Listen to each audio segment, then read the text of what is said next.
Bismillah. Assalamualaikum warahmatullahi wabarakatuh. Mata kuliah Civic Education atau Pendidikan Kewarganegaraan dengan pembahasan ketahanan nasional. Sejak lama Indonesia menjadi incaran banyak negara karena potensi Indonesia sangat besar. Dilihat dari segi wilayah, Indonesia sangat luas dan kekayaan alamnya sangat banyak. Pada kenyataannya, Indonesia sangat sulit untuk berkembang dan banyak kendala yang selalu mengancam. Ancaman tidak hanya datang dari luar, tapi juga ada dari dalam. Indonesia terus berjuang.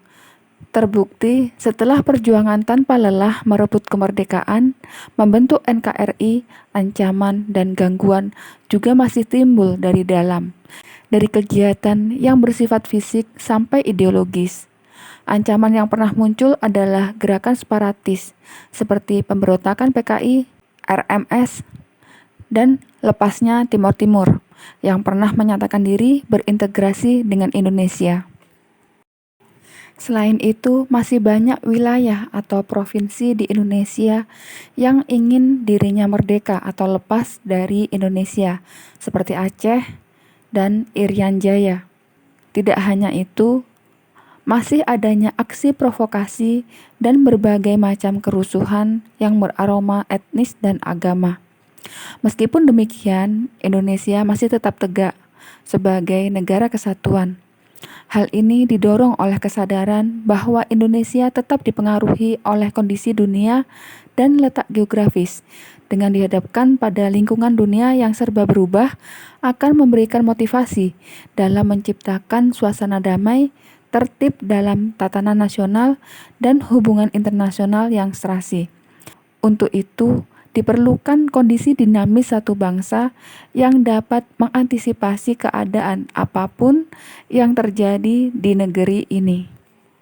Suradinata mendefinisikan ketahanan nasional sebagai suatu kondisi dinamis suatu bangsa yang berupa ketangguhan dalam mengembangkan kekuatan nasional untuk menghadapi dan mengatasi segala ancaman, gangguan, hambatan, dan tantangan, baik dari luar maupun dari dalam negeri yang membahayakan kelangsungan hidup bangsa dalam mencapai tujuan nasional Indonesia. Bangsa Indonesia menganggap perlu adanya suatu kekuatan yang dimiliki bangsa dan negara agar mampu mempertahankan kelangsungan hidupnya dari berbagai ancaman, hambatan, dan gangguan, baik yang berasal dari dalam maupun luar negeri. Ketahanan nasional merupakan tanggung jawab seluruh warga negara, bukan hanya menjadi tanggung jawab pihak keamanan negara. Karena kemungkinan ancaman dapat terjadi baik dari dalam maupun luar negeri. Asas ketahanan nasional. Yang pertama, asas kesejahteraan dan keamanan. Kesejahteraan dan kemakmuran dapat dibedakan, tapi tidak dapat dipisahkan, dan merupakan kebutuhan manusia yang mendasar dan esensial. Dengan demikian, kesejahteraan dan keamanan merupakan asa atau harapan dalam sistem kehidupan nasional. Tanpa kesejahteraan dan keamanan, sistem kehidupan nasional tidak akan dapat berlangsung. Kesejahteraan dan keamanan merupakan nilai intrinsik yang ada pada sistem kehidupan nasional itu sendiri. Kesejahteraan maupun keamanan harus selalu ada, berdampingan pada kondisi apapun. Dalam kehidupan nasional, tingkat kesejahteraan dan keamanan nasional yang dicapai merupakan tolak ukur ketahanan nasional. Yang kedua, asas komprehensif integral atau menyeluruh terpadu. Sistem kehidupan nasional mencakup segenap aspek kehidupan bangsa dalam bentuk perwujudan persatuan dan perpaduan yang seimbang, serasi, dan selaras pada seluruh aspek kehidupan berbangsa, bermasyarakat, dan bernegara. Ketahanan nasional mencakup ketahanan segenap aspek kehidupan bangsa secara utuh, menyeluruh, dan terpadu. yang disebut dengan komprehensif integral. Yang ketiga, asas mawas. Asas mawas ada mawas ke dalam dan mawas keluar. Sistem kehidupan nasional merupakan perpaduan segenap aspek kehidupan bangsa yang saling berinteraksi. Di samping itu, sistem kehidupan nasional juga berinteraksi dengan lingkungan sekelilingnya. Dalam proses interaksi itu dapat timbul berbagai dampak, baik yang bersifat positif maupun negatif. Untuk itu diperlukan sikap mawas ke dalam maupun mawas keluar. Sikap mawas ke dalam bertujuan menumbuhkan hakikat, sifat, dan kondisi kehidupan nasional itu sendiri yang berdasarkan nilai-nilai kemandirian yang proporsional untuk meningkatkan kualitas derajat kemandirian bangsa yang ulet dan tangguh. Sedangkan mawas keluar bertujuan untuk mengantisipasi dan berperan serta mengatasi dampak lingkungan strategis luar negeri dan menerima kenyataan adanya interaksi dan ketergantungan dengan dunia internasional. Yang keempat, asas kekeluargaan. Asas kekeluargaan mengandung keadilan, kearifan, kebersamaan, kesamaan, gotong royong, tenggang rasa, dan tanggung jawab dalam kehidupan bermasyarakat, berbangsa, dan bernegara. Perbedaan itu harus dikembangkan secara serasi dalam hubungan kemitraan agar tidak berkembang menjadi konflik yang bersifat saling menghancurkan.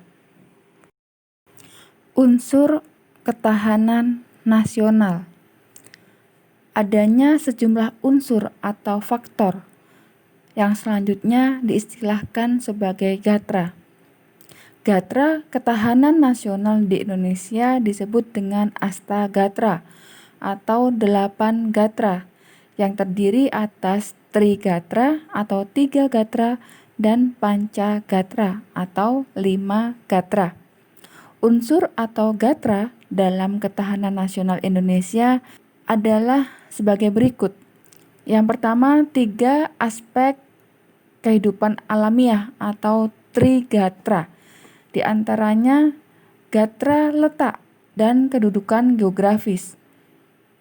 Kemudian gatra keadaan dan kekayaan alam.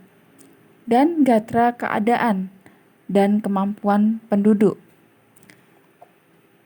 Selain aspek alamiah atau unsur alamiah, ada juga aspek kemasyarakatan atau aspek kehidupan sosial yang disebut dengan Pancagatra, yaitu gatra ideologi, gatra politik, gatra ekonomi, gatra sosial budaya, dan gatra pertahanan dan keamanan.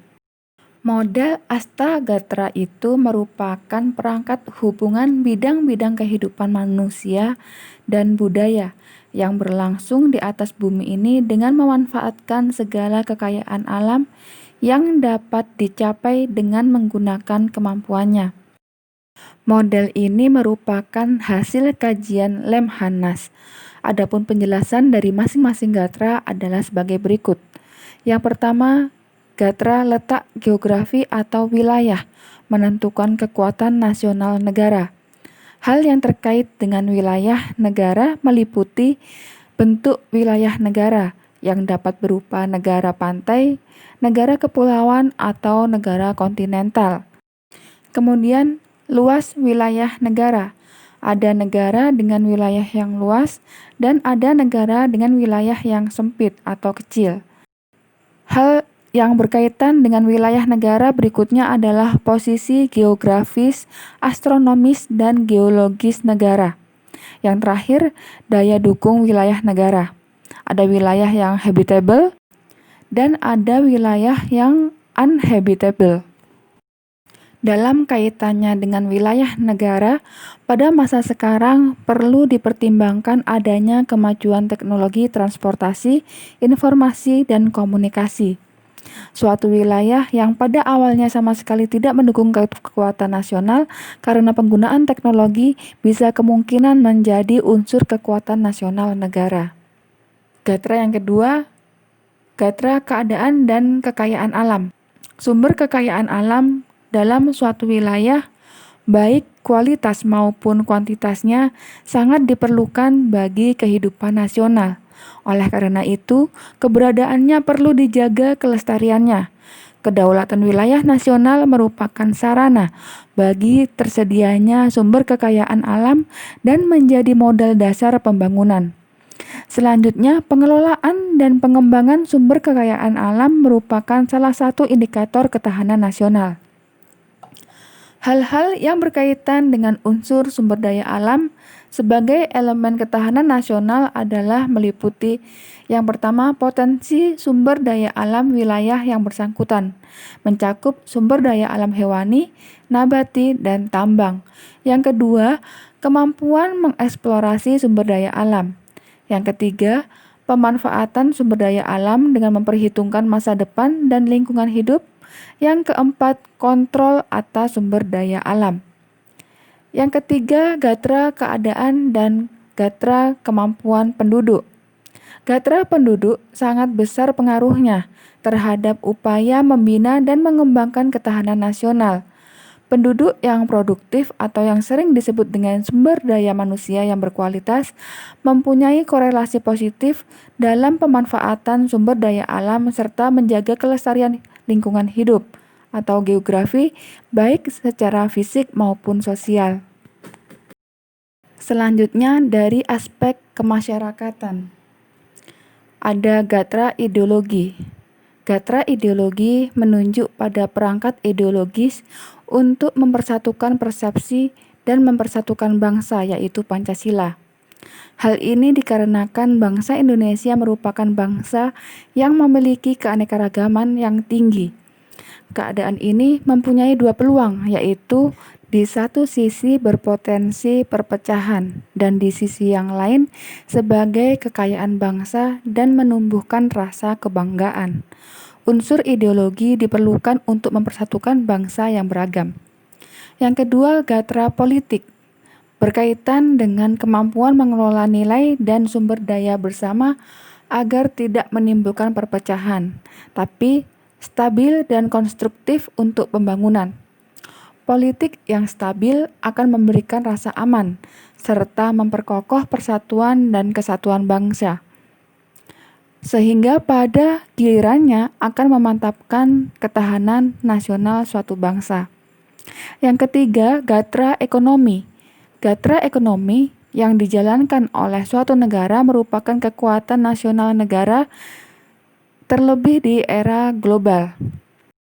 Bidang ekonomi berperan langsung dalam upaya pemberian dan distribusi kebutuhan warga negara. Kemajuan yang pesat di bidang ekonomi tentu saja menjadikan negara yang bersangkutan tumbuh sebagai kekuatan dunia. Contohnya seperti Jepang dan Cina. Setiap negara memiliki sistem ekonomi tersendiri dalam rangka mendukung kekuatan ekonomi bangsanya. Gatra sosial budaya. Nilai-nilai sosial budaya hanya dapat berkembang di dalam situasi yang aman dan damai. Tingginya nilai sosial budaya biasanya mencerminkan tingkat kesejahteraan bangsa, baik fisik maupun jiwanya. Sebaliknya, keadaan sosial yang timpang dengan segala kontradiksi di dalamnya memudahkan timbulnya ketegangan sosial. Gatra yang kelima adalah pertahanan dan keamanan negara, yang merupakan salah satu fungsi pemerintahan negara. Negara dapat melibatkan rakyatnya dalam upaya pertahanan negara sebagai bentuk dari hak dan kewajiban warga negara dalam membela negara. Bangsa Indonesia menetapkan politik pertahanan sesuai dengan Undang-Undang Nomor 3 Tahun 2002 tentang Pertahanan Negara. Pertahanan negara Indonesia bersifat semesta dengan menempatkan Tentara Nasional Indonesia sebagai komponen utama pertahanan yang didukung oleh komponen cadangan dan komponen pendukung, terutama dalam hal menghadapi bentuk ancaman militer. Sedangkan dalam menghadapi ancaman non-militer, sistem pertahanan menempatkan lembaga pemerintah di luar bidang pertahanan sebagai unsur utama, sesuai dengan bentuk dan sifat ancaman yang dihadapi. Demikian pembahasan mengenai ketahanan nasional pada kesempatan kali ini. Semoga bisa dipahami, dan jika ada yang perlu didiskusikan, silahkan diajukan untuk kita diskusikan bersama. Kita akhiri, semoga bermanfaat. Subhanakallahumma wa bihamdika asyhadu an la ilaha illa anta astaghfiruka wa atubu ilaik. Wassalamualaikum warahmatullahi wabarakatuh. Barakallahu fikunna.